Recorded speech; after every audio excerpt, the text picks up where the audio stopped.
everyone. Welcome. Good afternoon. Welcome. Welcome to another beautiful edition, another informative edition of the A Day in the Life session. I am happy to see you all here. I can see the excitement already. Welcome, ladies. Um, First of all, happy International Girls in ICT Day. Um, we're celebrating today, and I am happy that on this very special day we have another great session, and we'll be meeting a very special person. But before we dive right into it, I would actually like to know where you joining us from. So I want to see you represent your country in the chat box. Drop your country flag from Nigeria, from Kenya, Ghana. Just let me see the flags. Let me see where you're joining us from today. Yeah, I can see the excitement in the chat box. So welcome once again. I forgot to introduce myself, but let me do that right now. Hello, my name is Honor Felix, and I'll be your host for today. And I am happy to finally, be showing my face because I have always had that issue. But I am happy to join everyone here. I can see Nigeria in the chat box already, Gambia. I can see a lot of Zimbabweans. I can see Kenyans, Gambians. Just continue dropping your flags in the chat box. But before we continue, let us do let us take our mantra as per our tradition. I always like to say the Cyber Girls mantra is an affirmation. Yes, it's an affirmation for me because it's a spoken word. It's something. It's a word. You just a mantra you have to say every day to actually let it sink into our system. And if you do not know your mantra by now, please you need to learn it. So let's dive right into it. I am knowledgeable, resilient, and excellent. I am a fountain of value and an ardent problem solver. I am a voracious learner, so nothing is too difficult for me to master. I am a doer with genius intellect. And I am a cyber girl. I want to feel the energy. I know, I want to hear you, just yell it. It is very important. The last one, most especially. So welcome once again. My name is Honor, and I am loving the energy I'm seeing in the chat box already. Welcome, ladies. Welcome. And continue to represent your country in the chat box. I can see Rwanda now. I can see Malawi. I can see Niger for life, of course. I can see Nigerians. Nigerians, we like showing ourselves too much. But yeah, welcome everyone. I am before I introduce our guests today, I would really love to thank our partners for actually sponsoring this program and for their continuous support, for continuous support and continuous push for the program. So once again, I would like to thank our partners. I would like to thank our technical partners, InfoSec Institute, ISC2, Cisco Networking Academy. I would like to thank Fortinet. I would like to thank Checkpoint, Policy Wizard, Practical DevSecOps, INE, Microsoft, ADC, and ATO. Thank you. Without them, I do not think we would actually be here right now. So thank you so much to our partners once again. Now back to the business. We will be meeting a very special guest today. She is guest, just like the last guest that joined us. She is also an alumni and from 1.0 cohort. Yes, we have another guest from 1.0 cohort, and I am so excited to meet her. I would.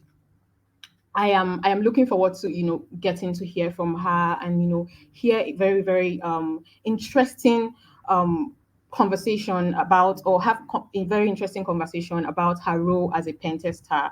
Olufela Oshideko is an accomplished cybersecurity consultant working at Digital Encode. At the young age of 21, she landed a job as a penetration tester, a feat that is impressive for someone as young in the field. Her passion for cybersecurity and technology has been evident throughout her career. When she's not working, Olufela enjoys skating, solving Rubik cubes, and reading. Her hobbies showcases her love for challenges and problem solving. I can actually see that already. Traits that undoubtedly contribute to her success as a cybersecurity consultant. So join me as we welcome Olufela to the stage. Hi, Fela. How- Hi, Honor. Thank you Your so smile much for is your so contagious. welcome. As It's it nice should to be. be. I know, right? It is really nice to have you here. Thank you for taking out time to join us. I before I actually dive into our actual conversation, I would like to know. I have one very interesting question, to ask you. If you had the chance to choose a superpower, free will to choose a superpower, um, what would you choose? What superpower would you choose, and why would you actually want to choose that superpower? Can I choose more than one? Oliver Twist, come on. Okay, let's hear. Let's hear. Okay. Okay, yeah, let's So, hear. if I'm to choose a superpower, right? The number one superpower I'm going to choose is that I would like to be invincible. And the reason why I would like to be invisible is because I would like to stay stealthy. Like, I wonder what it would be like to just be in a room and no one knows I'm there. I, And right, yeah, like just be there and no one knows I'm there, like I'm just there invisible. that's So, and I think the second one would probably be that I should like have some kind of power that helps me like understand things like very fast, like figure out mm, things like very fast. Say mm. I'm seeing a math equation for the first time, like I don't know mathematics, but then in maybe like 1 minute I'm able to like solve the hardest of equations. So yeah, if I'm to have a superpower, I'd like to have both. I think I would like to steal both as well because I would like to steal both because those are actually really, really, really good superpowers actually. So to be invincible, I think that screams a little bit of introvert, but let's not dive into right into there because I totally understand what you mean by you want to be in a room and be invincible. Trust me, I feel that way. I want that too sometimes, but thank you for sharing that.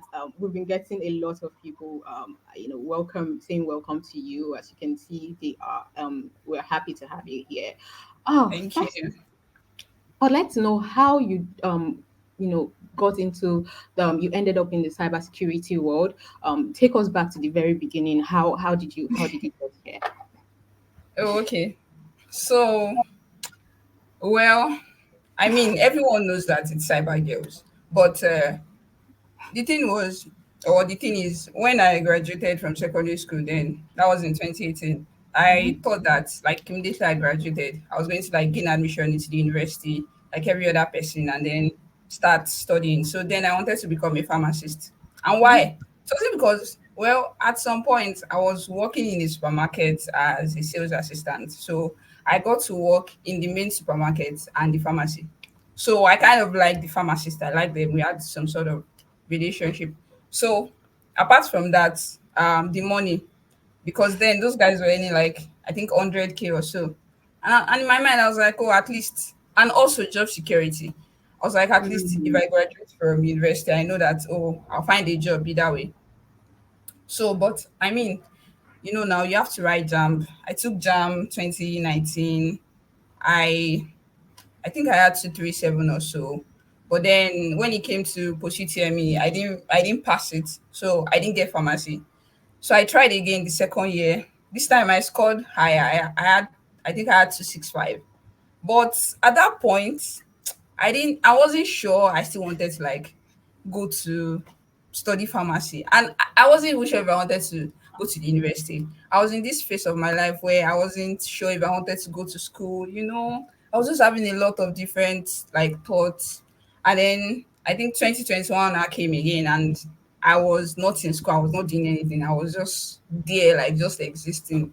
So one of my friends that I met on Facebook, so she just sent me a link one random day, and she was like, "Oh, that I should register for this thing." And like out of obligation, I was like, "Okay, let me see what these has to offer." So I registered, Mm. and when I registered, I think then I got a mail or a text back in April that like I was accepted into the fellowship, and the fellowship was going to start in May, 31st of May. I remember the dates because my birthday that year was 30th of May, and the fellowship started 31st of May, which was on a Monday. So, and yeah, that was how I got into the cybersecurity field through Cyber Girls. Okay, that was very very detailed. I think a lot of us can relate to being very confused. I think most times at the start of our careers, and I think a lot of people here that can actually relate to it. Hell, a lot of people are Yes. still confused of what path to take, and that is a very relatable point. Excuse me. Can you quickly take us back to quickly describe what, not quickly, take your time by the way, describe what Because a pen tester does, okay, and why you are at it. Can you tell us the difference between a pen tester and an ethical hacker? okay. Yeah. So what does a penetration tester? What do they do? What do I do? Yeah. So, um, as a penetration tester, right, your main goal is just to look for loopholes, to look for flaws in web applications, mobile applications, um, APIs um, and network assets, right? It's Mm-hmm. not limited to these four, but in my role, those are the four that I sort of like interface with directly, like on a daily basis, right? So the goal is looking for vulnerabilities in these assets, right? Vulnerabilities that the bad guys might like gain access to, Mm-hmm. and in such a way that when anyone has like an access to a vulnerability, they can leverage it to gain unauthorized access to information to cause any form of damage to the business itself. So as a penetration tester, right, what you are doing is trying to look for these vulnerabilities, reporting it to your clients, and not just reporting, right? You're also like preferring a solution to them, and also making sure that the vulnerabilities you find that they close it, because Mm-hmm. there is like there is no I can't say that your work is entirely complete when you find a vulnerability and your client doesn't close it. If you don't work closely with them for them to close it, it means that in the end, all what you have done like is just a Mm. waste. Because in the end, if a bad guy comes to get a hold of that vulnerability, they will exploit it and do some damage. So now, ethical hacker, like so ethical hacker, the difference between an ethical hacker and a penetration tester. So I'm going to explain it to the best of my own knowledge, because I feel like if you probably go to Google or anywhere, like it might give you a different answer, but based on I as a penetration tester. So now when we say ethical hacker, right? I know that an hacker, when you don't put the ethical in front, an hacker is a bad guy. He's just a bad guy, a black hat hacker. That is what an hacker is. Now, when you say ethical hacker, you are saying that yes, this person is an hacker. Yes, they have the skills to hack into computers. They have these skills, but they are using these skills for good.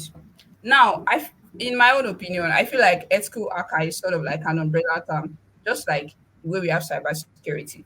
Cybersecurity has different niches. So I feel like ethical hacker is an umbrella term for every person who can hack and is now using that hacking skill for good. So I, as a penetration tester, I fall under the umbrella of an ethical hacker. So I can't tell you that a difference per se. I can only tell you that, oh, ethical hacker is an umbrella term for every person that can hack. So now we can see it as a big circle. Ethical hacker is a big circle. And then inside that big circle, we have sub circles. So pension tester can be there, red teamers can be there, offensive security engineers, they can be there because they can also hack. They have these skills. So we all fall under that umbrella because we are all ethical hackers. So I hope that explains it. It does actually. It does. Like you said in your own words, and that was Yeah. actually clear enough. I would also like to ask what a lot of people actually want to know, because like I said earlier, the reason we have this series is to actually like help the fellows to make their choices when it comes to choosing a path, and not just making their choices, make sure that they understand exactly what role they are and what path they are choosing. So as a Yes. penetration tester, Yes. what is your day-to-day activity like, uh, your role as a penetration tester? Okay. So, well, I mean, maybe when you think about it, you would think that I put on an hoodie and I'm just in some corner of my room and I have my laptop and I'm pressing Just different I'm pressing different things and I'm bringing down servers and I'm hacking networks and people are calling me. But so my day-to-day activities, right, uh, is that as I mentioned earlier, for me, I try to look for vulnerabilities in web applications, in network assets, mobile applications, and APIs. Those are the four major ones that I like major in. Apart from that, I also like I give out trainings, right, to developers. So there are instances where in my company now, right, that would have like secure coding training practices for developers just to like enlighten them, because as much as we are preaching security, we still find that some developers like they are not um they are not in tune with the fact that you have to like consider security like in the beginning stages of like developing any application, yeah. configuring anything. So we try to also like preach that. So apart from the fact that I hack, I also like offer training. So my day-to-day activities, depending on the task that I have, right? But most times is that I'm using my skills, right, to first from the external phase, like that penetration testing, one of the first stages is reconnaissance. So I'll use my skills. Let's say the company is example.com. I'll use my skills, right, to look for whatever assets that they have online that's Mhm. publicly available. Then based on those assets, right, I'll now look for vulnerabilities that might be in them that I think that might be leveraged by an attacker, or that I think that if like any vulnerability that I can find in the assets, right, I'll look for those vulnerabilities. I'll generate a report, provide solution, send it to my clients, right? And then after that, there's another phase where you have to now conduct internal penetration test. This is where you have to like be on the client's network. So this might require me going on site. And there are times that I sort of like do it remotely. Remotely in the sense that they might provide me VPN access to be able to connect to their network from whichever location I am. So in this stage, right, this is where I also like from the internal aspect, assuming that, oh, okay, someone just comes in randomly to the site, to the client site and connects their laptop. What are the things that they can do? What vulnerabilities can they leverage on? Or even from the external face, is there a way they can find any vulnerability to leverage to pivot into the internal face, right? So I also like do things like yes, I also go on site to also conduct internal pen test. And then for mobile applications too, I carry out pen test on them, on web applications and network assets. So that's like what's like my Summary. day-to-day activities as a penetration tester, what it entails. Oh, okay. Thank you. Thank you. Thank you. Thank you for that very informative um, response. I actually responded. I said a summary. I'm like, okay, that might not be a summary. It might actually be a well detailed, a well Yes. detailed response. So thank you for that response, Fela. I would like to know, or we would like to know, because there were a lot actually. Yeah. We're a lot here that would actually like to know. Yeah. What's the main difference between tackling a web application versus network infrastructure? The main difference between Between tackling, like, Mhm. what is the main difference between tackling web application and um excuse me, what is the main difference between Yes. tackling web application versus network infrastructure? Mm. Well, the difference is already in the name, right? Of course, I know. Web applications, yes, like Yeah. web applications, right, are web applications, and network infrastructure and network infrastructure.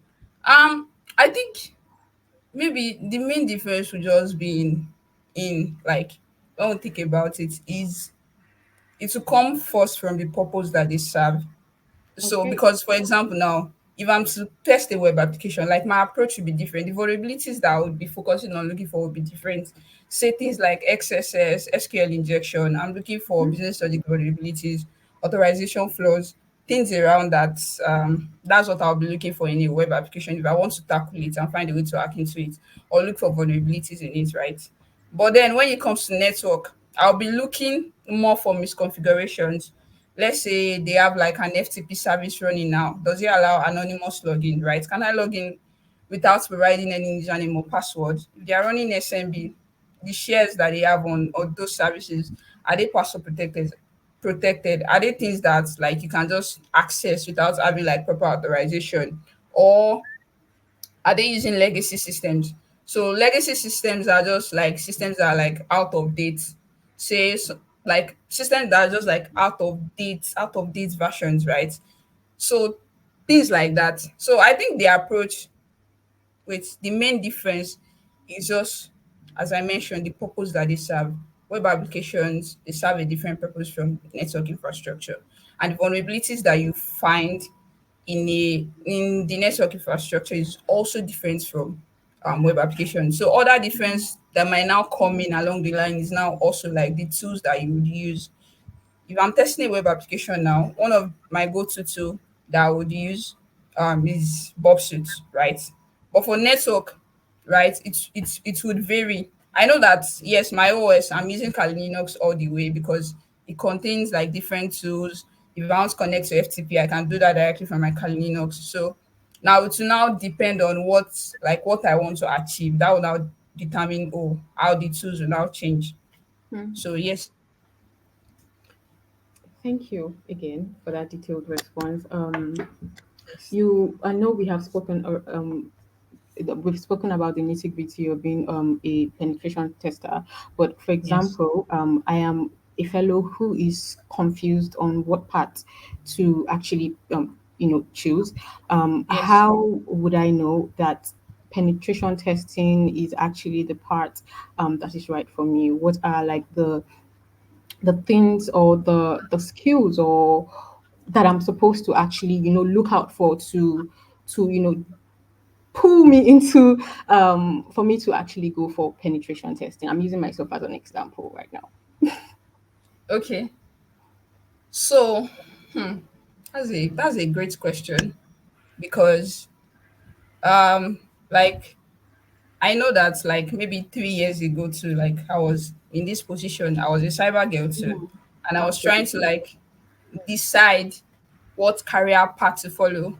And we also had like a day in the life series, which sort of like gave me more clarity. We had Yeah. someone come then to also like speak to us. And that day when the person came, his name is Mr. Femi Obadari, right? So when he came that day and he spoke to us, I just had that conviction that day that whether I get a job or not, I want to become a pension tester. Mm-hmm. So I think one of the things that made me know that I'll probably say you look out for is if you enjoy what you are doing. So before we had a day in the life of series, right? I was already on Track Me. Like I would always like do soft things on Track Me. So and I liked what I was doing. I liked the idea of running Nmap, trying to look for vulnerabilities, trying to hack into a box, trying to get flags. Like I just loved the whole process. Like it was just fun to me. Like I just liked it. Like I enjoyed doing it, even though there were times that it would give me headache, and sometimes I'll feel like, oh, I don't really know what I'm doing, but I just knew that I genuinely like enjoyed what I'm doing. So that's one of like the first thing that you have to look out for. You Do you have to actually enjoy enjoy what what you you're do. doing? Yeah. Now, after that, that's other skills will now come into place, like your technical skills, having strong analytical skills, research skills too, because there are sometimes that the solution to your problem is just on Google. And if you don't know how to look for it, you probably never find that solution.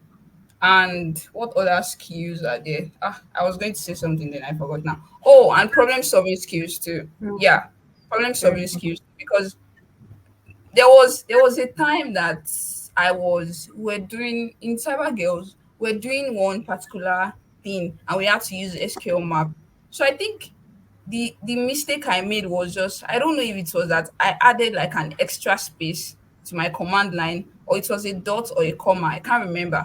And I kept running this command, like I kept running it and it did not work. And every time I checked, I just assumed that, oh, everything was fine. But it was just a tiny it was just a tiny oversight, right? And I was there. But eventually when I figured out, I was like, oh my god, so this was the mistake that I made.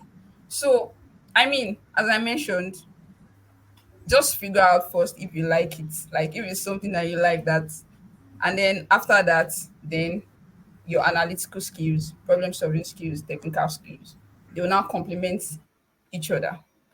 So that's what you look out for, or how to know if it's going to be a great fit for you. Okay. Yeah. And if you enjoy challenges Thank too, you. yes, if you enjoy being challenged, yes, it's going to be a great fit for you.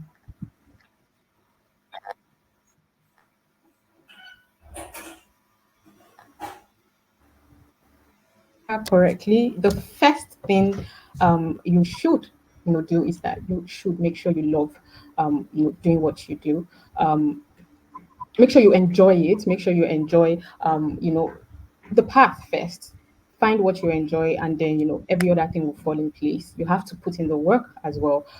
So moving on, I know you always, as an as a pen tester, you Yes. always encounter like ethical issues, probably while pen testing, while on a pen testing gig or something.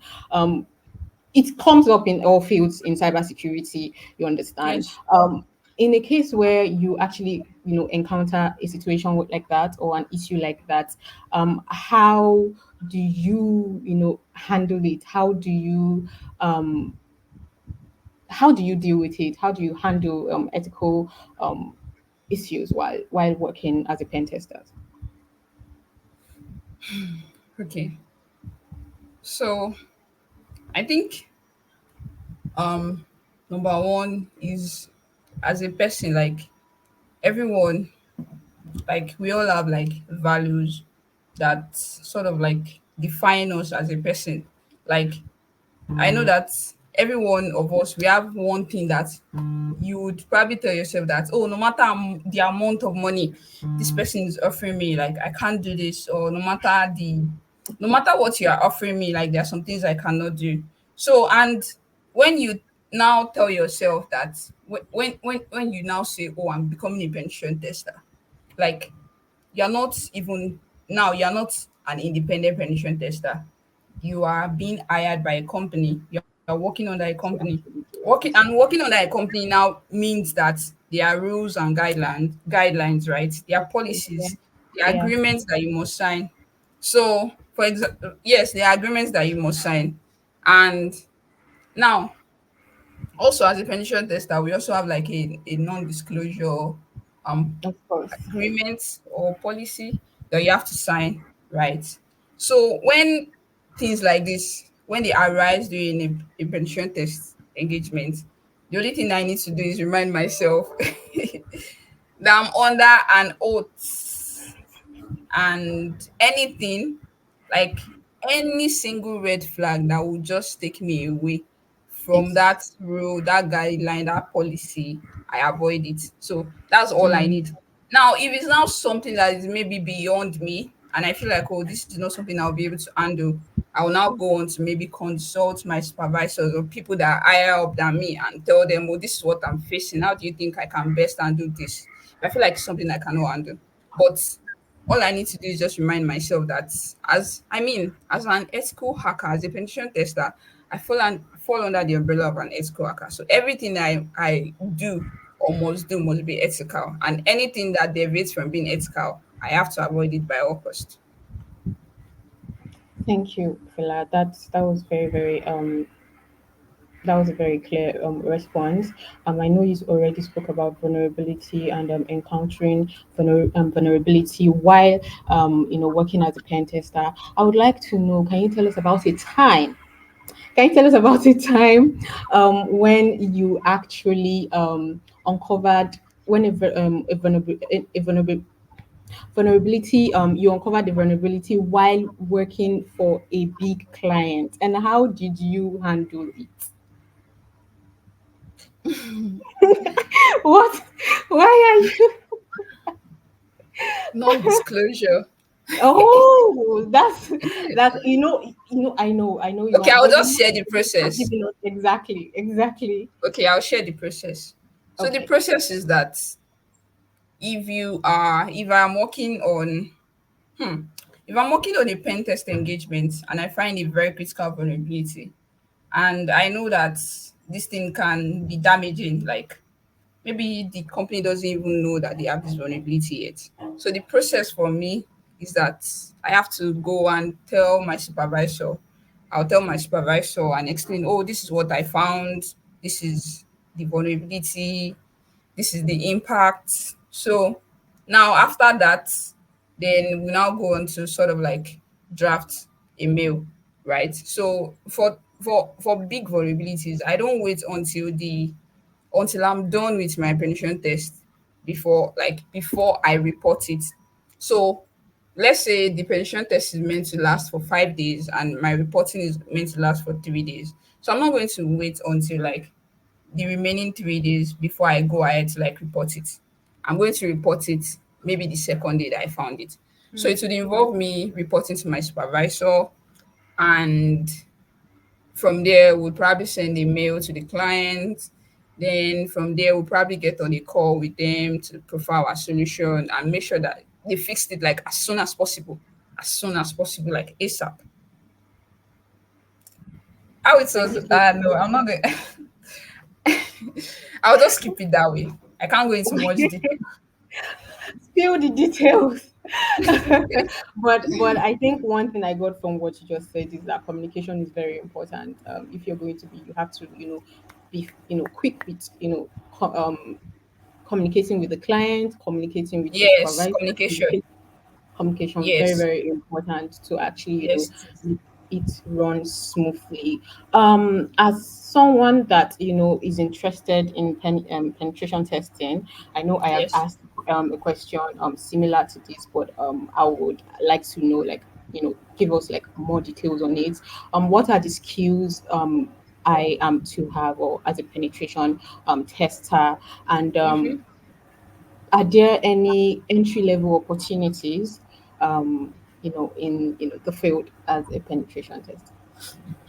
Okay, that's a great question because I remember when I was starting out my career and when I was at Cyber Girls, that like there was a lot of discourse around entry level roles for penetration testers, like at their entry level roles, and well, if I got a job after completion of Cyber Girls, then that explains that yes, they are entry level Yes, roles, entry level roles. but there might be a but because There's always I a think but. the thing is just that it's not easy to like train people because when you is okay. Like, how do I put this thing now? It's not easy to train people. That's just like the thing. So when you are coming fresh out with all the skills that you have, like when you now get into a corporate environment, you still need to go through like a lot of training. Like there are a lot of things that you need to learn. Like apart from Mhm. having the technical skills, there are a Yeah. lot of know-how that you need to understand, understanding your Mm-hmm. company culture, Mm-hmm. understanding your clients. Like I Very used to be important. scared to talk to clients because I didn't know that. Oh, I thought pension tester, I just have to hack. All I need to do is just hack and find vulnerabilities and reports. But no, I have to interface with clients. I have to talk to them, build relationship with them, understand what they need, how I can make sure that I give them my best, like deliver to them, right? So I'm not going to say that they are not. I believe that yes, they are entry level roles, but it's now Mm-hmm. up to you to find a way to market yourself in such a way that whoever wants to employ you, they are not going to think of the fact that, oh, you don't have an experience. Because when I got into the field too, I did not have any experience. I was just armed with all the skills that I had gotten from cyber girls, and I landed a job. So I believe yes, they are entry level roles, but you just need to look for a way to sort of like market yourself. So now the skills required to break into this field and excel while in the field. Mm-hmm. I mentioned them before and I'll mention it again. I think another one that I didn't mention in terms of soft skills is like communication. You need to know how to like communicate Very properly, important. Yeah. both in writing and like verbally.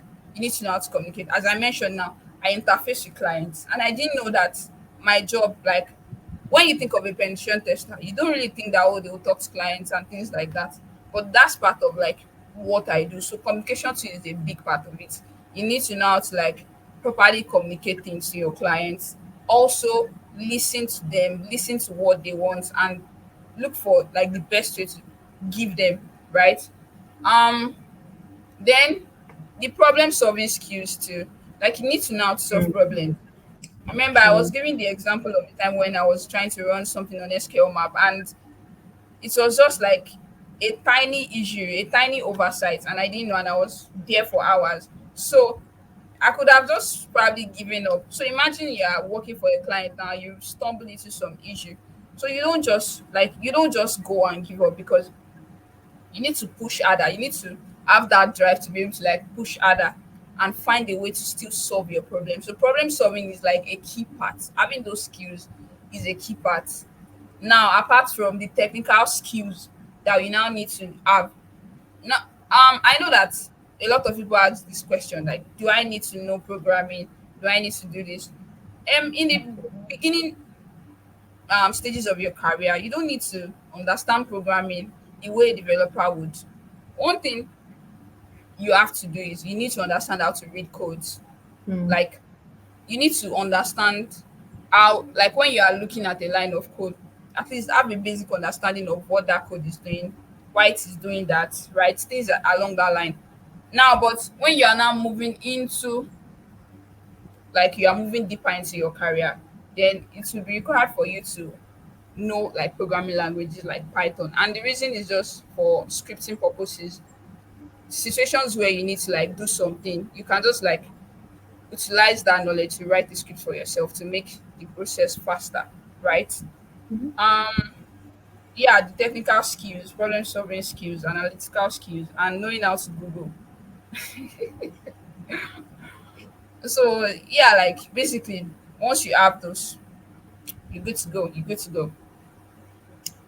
Thank you. From what I got from your response, effective communication, very, very important. Problem solving skills, very, very important. Yes. Learn to, learn programming languages as well. And, just, you need to keep pushing.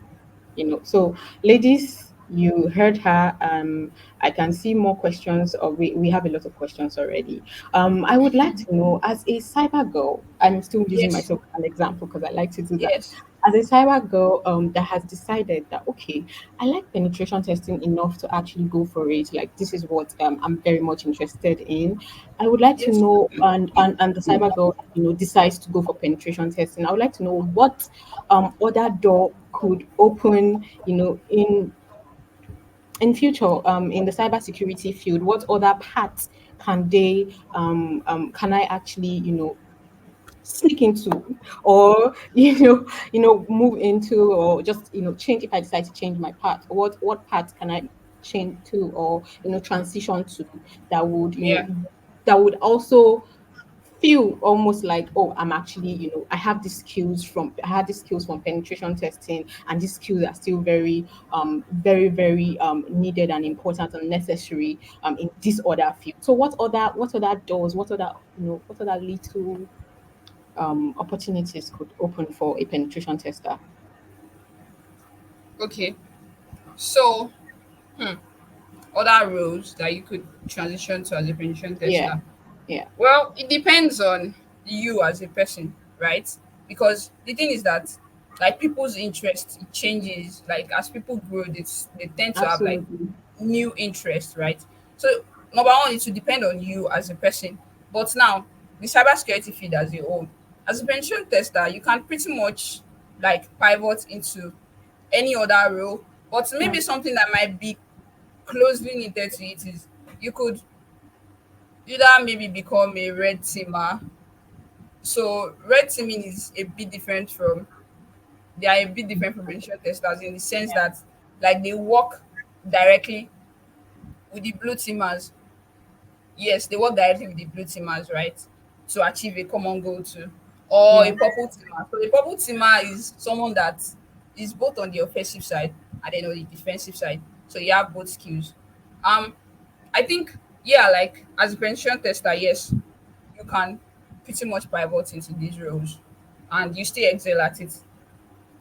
So yeah, ladies, you heard that. If you are interested in red team, just know that you can actually start with penetration testing, and then transition into it. You can have best of both worlds. Actually, I think that's the interesting thing about cybersecurity field. You can actually, like, Yes, it's you can you can transition, pivot anywhere, you can anywhere, like pivot you anywhere. anywhere. Actually, Because yes, because if you want to become like a rounded cybersecurity professional, like in the end, you need to have like a knowledge of all these things. Even people that do GRC, they have a knowledge of penetration testing. Like they have a knowledge, maybe not as much as the way a penetration tester would, but there are some technical know-how that they understand, right? So you can pretty much pivot to anywhere. thank you for that, Fela. So looking ahead, um what's the plan for your career? You're smiling already. I've not even. It's like, it sounds like you've been looking forward to this. What do you have in store? What do you have in store? Hey Like, guys, looking what I ahead of have it. in store? Hmm. Ro- Are you say please? You have plans. You have Yeah, I have um plans. I think my definitely. number one plan right now is I want to write my OSP and I want to pass it. That's one of my plans, right? What am I looking forward to? Hmm. Um, when I started like Cyber Girls, there was this time that I had this an interview, and the the interviewer was asking me that question too. And I was like, oh, I want to become a penetration tester. I want to be like a A very good professional. penetration tester. And at the time, I was just saying it though, Because that was because I have to say something. But look at me, exactly. Yeah, no, you are a I'm penetration here, tester. and I'm a penetration tester, and I'm Yeah, actually yeah, getting there, yeah, right? yeah, So I yeah. think what's next for me in my career, Anything as new, I anything mentioned, I want to write my exciting? OSP. What do you look forward to? You know? Well, anything I'm looking forward to passing my OSP. That's number one. Also, like I'm just like I think maybe in the future, maybe 2 years from now, 3 years from now, I would love like more challenges. Like I want Mm. something more challenging because I personally I don't know how to settle. Like I'm not someone that settles. I don't know how to settle. So I'm always like I want to do more, I want to do more, I want to do more.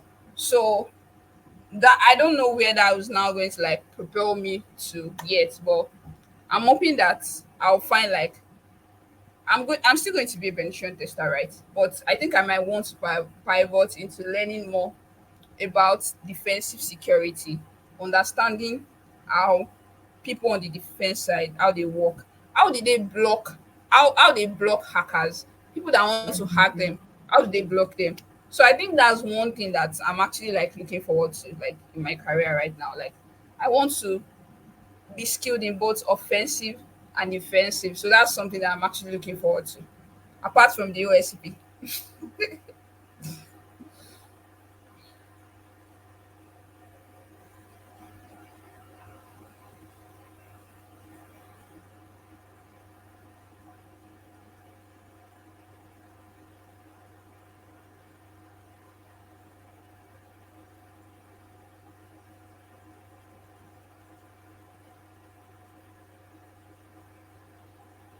High honor.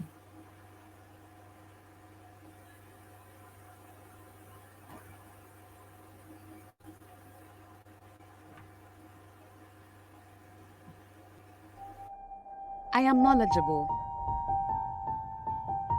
resilient, and excellent. I'm a fountain of knowledge, an ardent problem solver. I'm a voracious learner. Nothing is too difficult for me to master. I'm a doer with genius intellect. I am a cyber girl.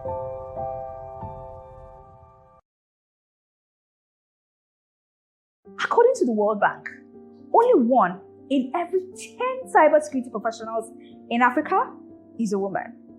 But together, we can rewrite this narrative. CyberGirls Fellowship is Africa's largest cybersecurity training and mentorship program for young women. We're on a mission to empower women across the continent and bridge the gender and skills gap in the cyber workforce. We're removing the biggest barriers to diversity by providing access to structured learning, technology tools, and an exceptionally passionate community. Providing all these leads to decent work opportunities for our fellows upon graduating. Kachipa was once waiting tables at a pizza restaurant in South Africa. Now, she's a cloud security analyst, and her income, which increased by 450%, is enabling her provide a better future for herself and her family. And then there's Fatma from Kenya. She was told cybersecurity was a field for men, but she's pushed past the stereotypes. Now, she's part of the cybersecurity team of a Big Four consulting firm. And Abigail, just 18 years old from Nigeria, trained with us to be a skilled web application penetration tester. Now, she works for a US-based company. Since our inception in 2021, we've transformed 1,000 lives across 3 cohorts. Now, imagine the impact we can create with your sport. We're gearing up for our 2024 cohort, aiming to empower 500 girls from 27 African countries. Your donation can make a real impact. Here's how you can help. 1. Make a $200 one-off donation to sponsor a cyber girl through our 8 months training. 2. Alternatively, you can also set up a recurring payment of $50 per month for 4 months. Every dollar counts towards building a safer, more inclusive future. For those looking to make a larger contribution, consider purchasing artwork that symbolizes your investment in the future of these young women. For $10,000, you not only cover the training of 50 cyber girls, but also own a piece of their artistic journey. And for $5,000, you can bring the spirit of cyber girls into your space with a framed photograph, training 25 girls on their path to success. No matter the amount, your donation through the CyberC Foundation is a tax deductible for those in the United States. Join us in making her cyber dream come true.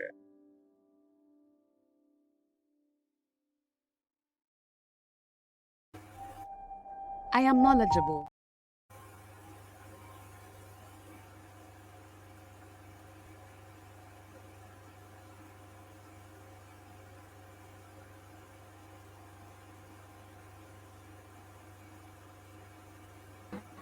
Hello, everyone.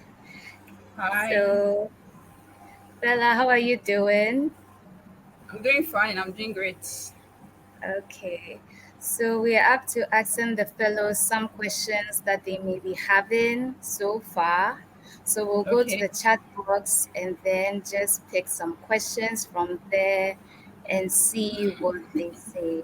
So, one question that just caught my eye is from Amarachi, and she says, what is the difference between a pen tester and a SOC analyst? The roles sound similar.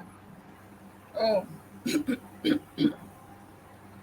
um, they're actually not similar because I've touched based on who a penetration tester is, in the sense that you are using the same skills that an hacker would use, right, to simulate, to sort of simulate an attack on a client or a company, and then reporting your findings to them, and also preparing a solution, and also ensuring that whatever vulnerabilities you find in that process that they close it.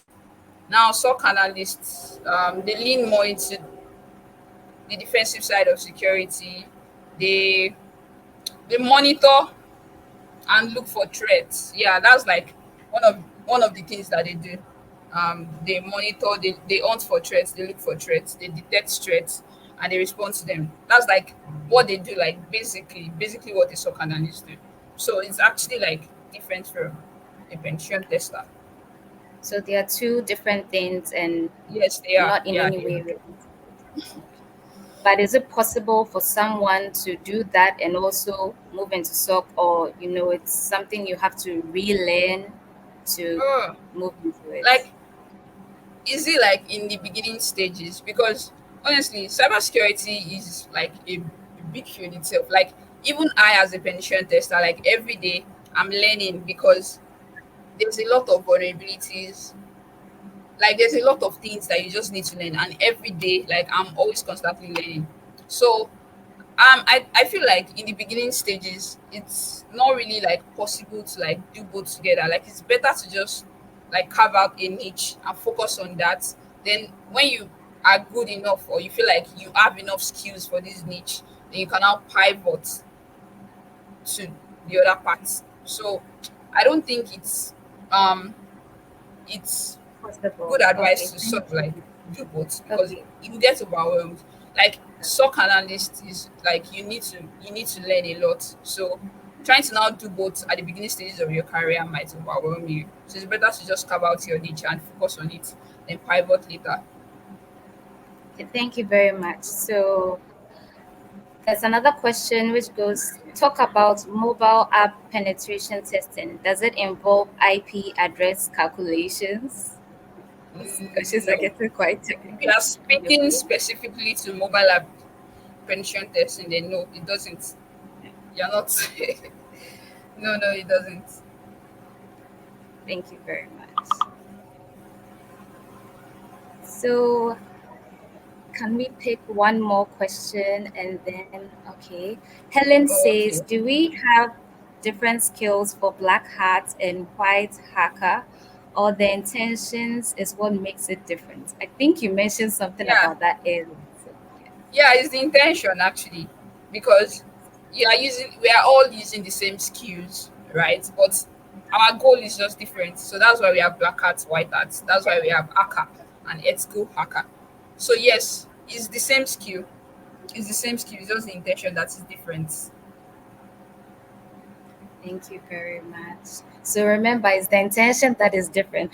But I don't know why people are asking about black hats. Is that something that they want to do, or or it's something that is, okay, I see another one. As a penetration tester, do you also go into threat hunting on the daily?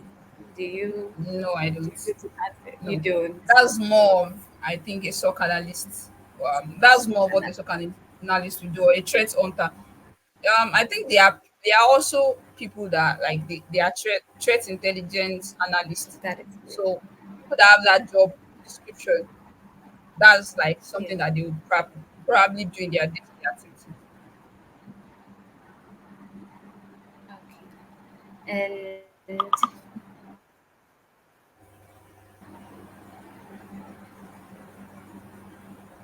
okay. Maybe we can pick another question. What is the Oh God, this one is a very interesting I question. was avoiding this question. Okay, but like a range, it doesn't have to be specific. Like, how do you see it? Honestly, it's hard. Like it's hard to It's just hard. sort of like put a range to it because there are different factors that would I can only speak like I've only worked in one place as since when I started my career. I can only speak to how much I earn, which I don't think I want to disclose. So Okay, I that's think true. it depends on where you are working, but I think, that's yeah, I that's think what I that would works for say. most jobs. Yes, it depends. Please, what are the tools you use frequently for pen testing? Oh, Are okay. there any So specific tools related to pen testing? yeah, well, I mean, tools I use Bob Suit for web application pen test. I use Bob Suit, and then every other tools that I use, like they are in the Linux operating system in Kali Linux. Tools like Nmap, yeah, Nmap, yes. I use Nmap a lot to scan. Yes, Nmap. Um, what other tools do I use? There are a lot of them. There's Nmap, there's SMB map. Depending on what like I want to do, there's Hydra, there's Ashcat if I want to crack passwords and things like that. Okay, that is good. These Is questions are it possible? interesting. Yes, this is very interesting. Is it possible to combine pen testing and robotics? If yes, please give an example. Oh, okay. Well, I don't know much about robotics, but I would assume that it's robotics involves like maybe developing robots. I don't know if that is what it entails, but I think is it possible to combine them together? I don't know how much of a workload, like what's a robotic engineer like, what their day-to-day activities are like. I don't know what they do. I don't know if they just spend time writing codes and designing robots. Um, so I can't really speak much to that because yeah, I can't speak much to that. That makes a lot of sense. So I believe Essie Anna is back with us. So yes.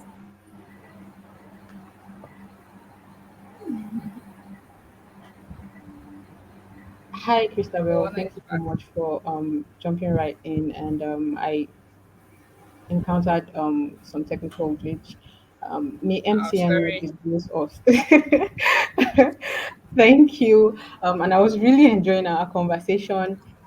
But Christabel stepped in as well to answer some most of the questions already.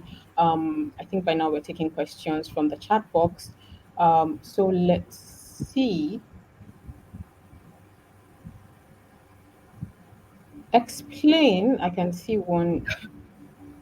Explain what is with mobile testing. Like what is involved.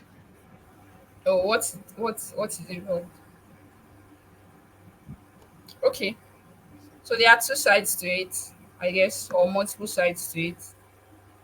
Um, there's the side where you're just doing like vulnerability assessments.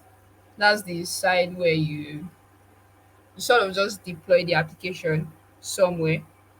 Um, I think Mobesef is one of those tools that you can use for that, right? So you just have to like put the application there, and then Mobesef sort of has like a database of vulnerabilities based on the OWASP top 10 for mobile application. And then when you put the application there, it will check to do its check against the application, and they'll now give you results, right, based on that database. That's one side to it. That's static analysis, yeah. And then there's dynamic analysis, where you now have to use tools like Frida to sort of like communicate with the mobile application to just look for ways to like circumvent some of the processes, so that you can maybe intercept it with buffsuits and then go on to test for logic vulnerabilities. So that's like, in basic terms, that's sort of what it entails for mobile app penetration testing.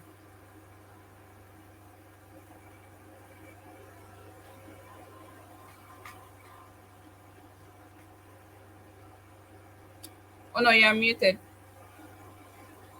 My bad. Sorry for that.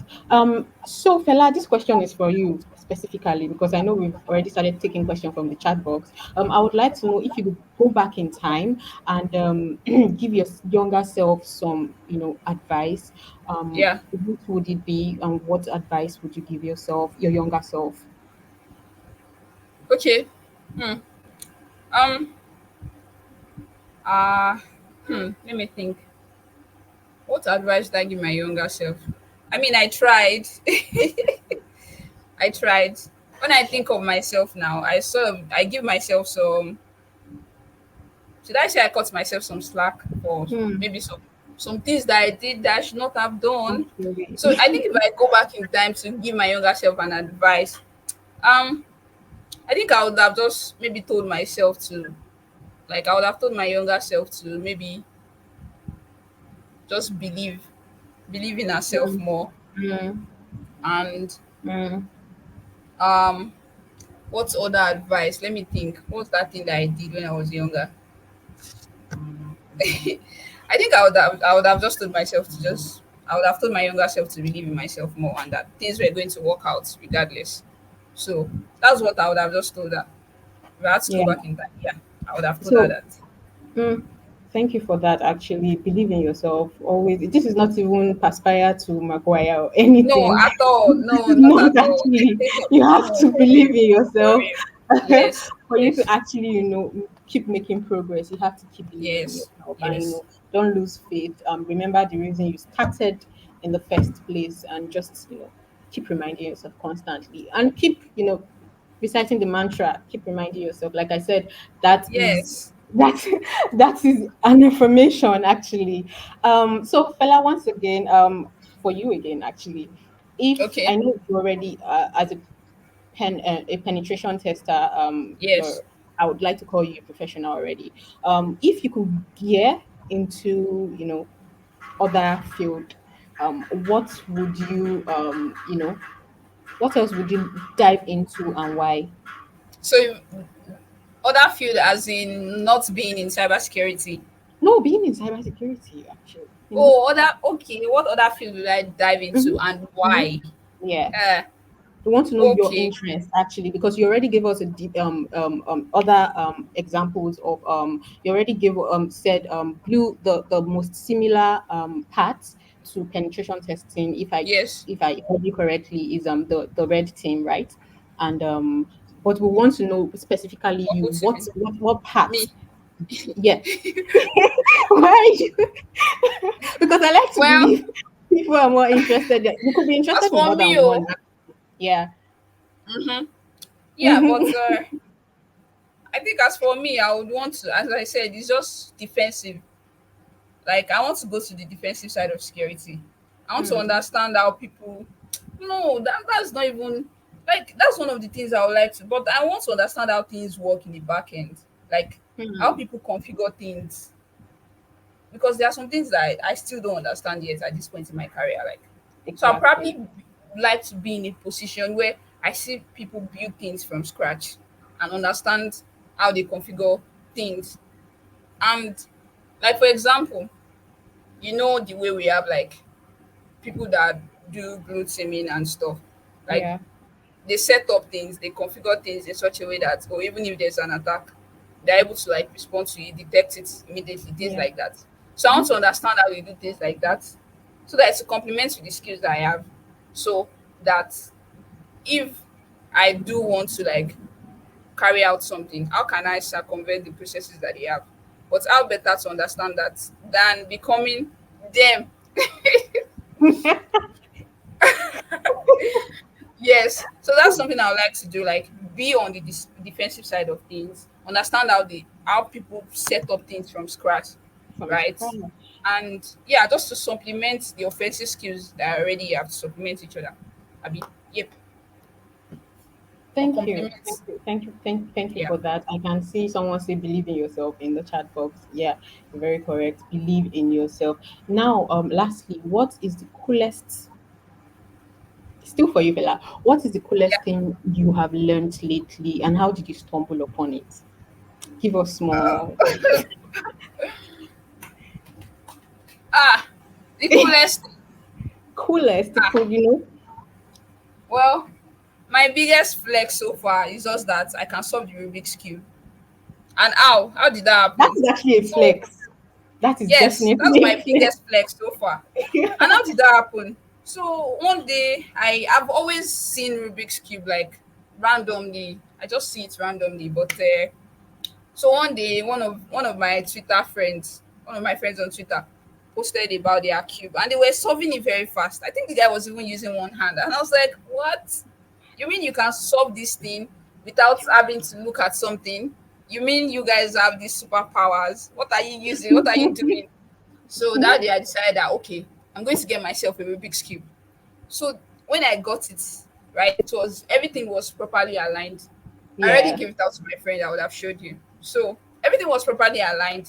And then me, curious girl that I am, I now scattered it. I You rambled. start everything. That's where my problem now started. Ha! So I was like, oh my god, how am I going to arrange this thing back? So at first I went online and then I saw that oh, people are very innovative actually. Like someone actually created a Rubik's Cube solver. So all you needed to do was just input your cube the way the algorithm is currently, like where the colors are. You just input it right in the website, and then the website will now direct you on steps to take to solve it to become like original, to come back to the original. Original. It was cool. Yeah. It felt cool, but then I was like, nah, this is not cool enough. You want to show off to people? Am I going to be using a solver? So Yeah, that night, I was like, exactly. nah. So I went to YouTube. I looked for plenty videos on how to solve a Rubik's Cube. I watched countless videos that night. I didn't give up. I just kept doing it. I just kept doing it. And then I now discovered that, oh, there's an algorithm to solving this thing. It's not rocket science. And then I knew it. And from there, I could solve it without having to check anything. Like once I scramble it up, I can always like solve it back. So yeah, that's my biggest flex. It's actually a very big flex because right there you see how very determined you are. I mean, a lot of people would have actually given up already and be like, "Oh, I don't think I can actually do this." But your determination shows how much you put when you put your mind to a lot of things or something, you actually go for it. You do not give up, and that is one of the I don't. qualities of being of Sometimes I being do. Sometimes I yeah, do. Sometimes I which is get to the actually verge of very giving up normal. and I cry. So I Which is cry fine. and I'm like, well, man, I have to pick myself back up. So I get to that verge where I want to give up, but I just pick myself back up and move. Like, And continue. If you did not know, Fela is the best or was the best graduating student in in the 1.0 cohort. So I just wanted to show her off a little again. Um, but well done. I saw a very thank interesting you. question in the chat box. Okay. Salary, money, money, money. Owo kudi, ego. I A already lot of mentioned that people would I've been like to. avoiding this question. Please, you cannot People, avoid it. You cannot. It is a very well, I can. See, the thing is, as I see, let me give us just just give us say a it. range. You do not have to give like a specific like for Okay, entry range. level. Yeah, a range actually. You don't have to give a specific. It's hard to give a Yeah, range. for entry level, I think a Okay, for lot of entry level, let me yeah. just say for entry level, and you don't have any certifications or you don't have anything, no, in Nigeria, oh, it might be from let's say maybe 200 upwards. Hmm. Do you mean two Now hundred this is just thousand? Do you mean two this is hundred just dollars? $200,000? two Two hundred hundred. dollars. If people want dollars, but I mean, the thing is that as I see, the thing is you can't really compare like Nigeria to like companies abroad, right? Yeah, So it depends on where you are, right? It depends on your absolutely. skill sets, right? It Yeah. depends on how you can market yourself. So when you are coming in with like no certification, nothing, like your pay might not be that high, right? As compared Compared to, to maybe someone that has like if you you have know, your OSP yeah, or you have some level of certification combined with experience now, it will make your pay will be greater. So please, like that does not this is not the standard, right? That 200 that I mentioned is not the standard. It can go that's higher than that, it's right? just a It can range. go higher, like way more than that. So now it's about how you are marketing yourself and about what you know. Like, are you actually getting those skills? Like, if you know your onions well, forget it. Hmm. You get your money once you know it. That's what people are looking for. They just want, even if you don't know the job, they need to see that zeal because there are a lot of things that in the end you are going to learn it while on the job, Yeah, right? You're going to absolutely, learn it while on the job. So absolutely. even if you don't have that experience yet, they need to see that drive, that zeal that you are You always willing want to to do it. go your 100 to figure The things out and willingness. find solution. And that will make you money. Hmm. And as my CVO used to say, knowledge banking. It's all about Knowledge. knowledge. In the end, everything you know is here. Like here. So once you know it well, you make your money. Actually, you will. So you heard fella, invest into yourself, invest into, like you said here, so you can, and you Yes. have to also have Yes. the willingness to actually, work, the willingness to, be open to opportunities, be open to more, to work, actually, to show your willingness. Yes. Because the truth is that I think, as you cannot have a specific, you can't have it, like you said, you can't have a specific Yes. salary, And in a number for sorry, that. no. Yes, please. Yes, sorry, just to add to. Yeah. And as I mentioned, like the pay is not that's not the standard. Another thing is that you know that as you grow in your career, as you solve more problems in your career, as you grow, as people see like your company sees Mm-hmm. that, oh, you are doing great, like there's Mm-hmm. always opportunity to actually like increase whatever you Hmm. started out. Like you can't expect that when you get into a role, your salary will be that way forever. Like as you grow, Okay. as you are being promoted, like it will come with extra money, Mm-hmm. extra benefits, extra everything. So that's why am saying that, oh, like once you have the skills, you know what you are doing, and you have that vibe too, like you still make your money. The money will come, but you need to just Money get will the skills definitely first. come. The money would come. There's no way. Like there's a lot of money in cybersecurity actually, but You heard you her? just you just need to know your onions. That's all. You just need to know it well. That's all. Know your onions. You heard her. Know your onions, and be ready to, be very willing to actually do the work, and you'd actually grow on the job as well. You do not expect that the range, Yes. even if you start with a specific range, as you grow on the job, Yeah. Like your yes. salary gets better Yes. depending on how much you can actually do or get done. Fela, thank you so much. Thank you so much. I'm Um, honored. Like I thank am you. honored. I am. Uh, I'm the one. I'm supposed to be the one thanking because this is like a dream come true for me. Because oh, there was a time when I was having my own a day in the life of series years ago. I was like, one day, I'm also going to come back. I'm going to come back here and I'm going to speak cyber girls and I'm going to make and sure I here mark you down these are, things because and like here it's you happening. are. Like this is me. I'm here. Right, here So you are. thank you. Thank you so much. I think we already overshot our time. I had little technical glitch, but thank you for your patience. Thank you, and thank you for joining us. And we look forward to actually Yes. having you another time. Yes. Yeah, Me really enjoyed too. speaking with you, and a lot of a lot of responses have been going on in the chat box, thanking you and appreciating you. Thank you, Thank everyone. you Thank you, for Cyber joining us. Girls. Have a wonderful day. Before we actually have end this beautiful session, I would like to thank our partners who made this series possible continuously. Our technical partners, InfoSec Institute, ISC2, Cisco Networking, Fortinet, Checkpoint, Policy Wizard, Practical DevSecOps, INE, Microsoft ADC, and ATO. Thank you for sponsoring this program and and your continuous support. Thank you, ladies. Please don't forget we have another beautiful, very informative session tomorrow.